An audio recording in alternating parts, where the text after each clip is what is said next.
What's going on, guys? Welcome back. Today I just wanted to show a cool little video of my buddy Matt, who's been swapping in a 6-speed T12 valve, similar to what I've got going on here that I'm going to put in my 80. He's got a 6-speed T he's going to put in his right-hand drive, Japanese spec, imported, manual, former 1HD T Land Cruiser. So it's an interesting setup. So as you can see, we do have the engine all torn down, and I have inspected the cylinders. Everything is taken apart. We're gonna get to cleaning it and doing some other fun stuff with it soon. Tune in next week. Make sure you subscribe. Anyways, without further ado, let's get into the video of starting the right-hand drive Land Cruiser. For the first time in about 2 years, he's been working on this thing. It's been parked in his driveway. So let's see if it actually starts. That's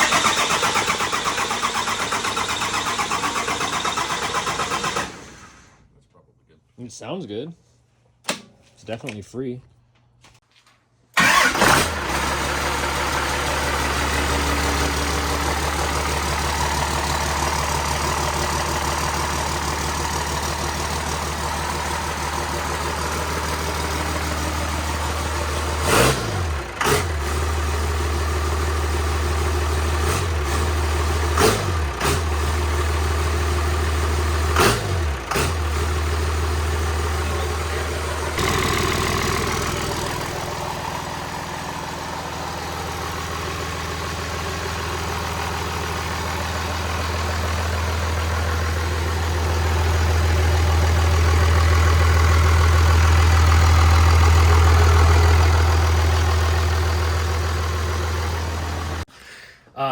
Yeah, so 1HDT is what this had in it.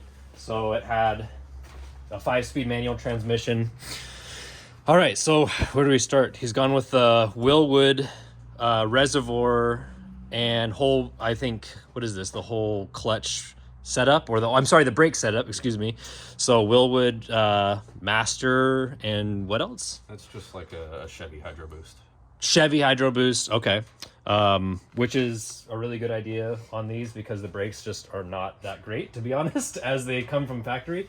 Well, I mean, if you're talking like 31s, stock lift and everything, and you know, that's a different story, but whole set HX35, right? Mm-hmm. Okay, polished real nice.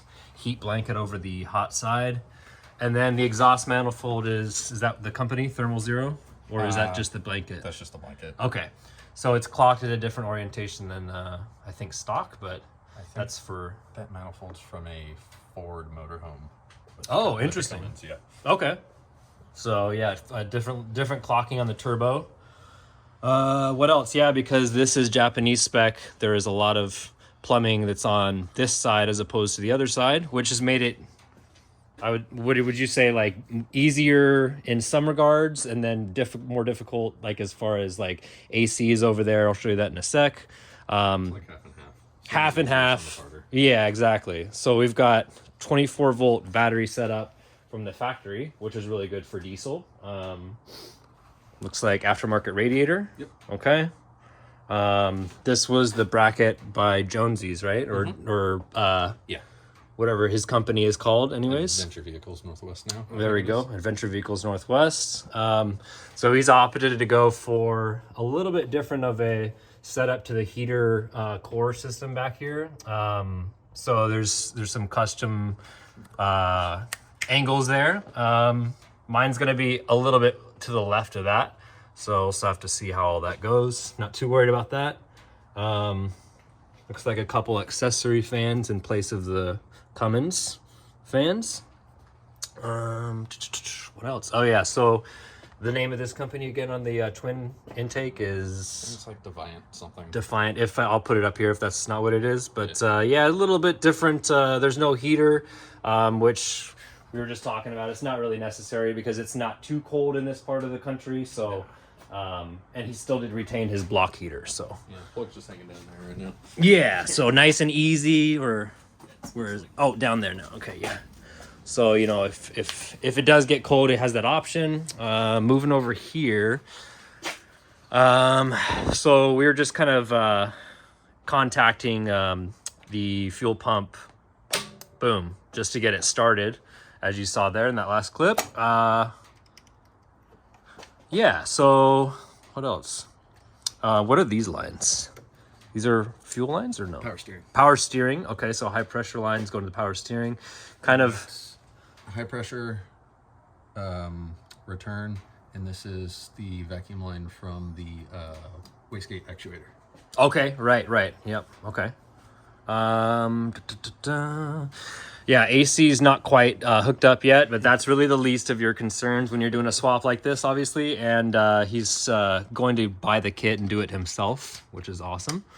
All right, so this particular engine he got out of a 3500, and this was a built engine. As you can see there, there's the tag from Oregon Fuel Injection down in Eugene. So this has, what do we say as far as the build is concerned? It has probably the P pump's probably been modified somewhat. We're not sure quite yet. Maybe cut fuel plate or just, you know, adjusted, cut, whatever you want to call it. What else? Did we say any forged internals or? I don't know yet. Okay. Yeah, so a little different than the ones that we make here.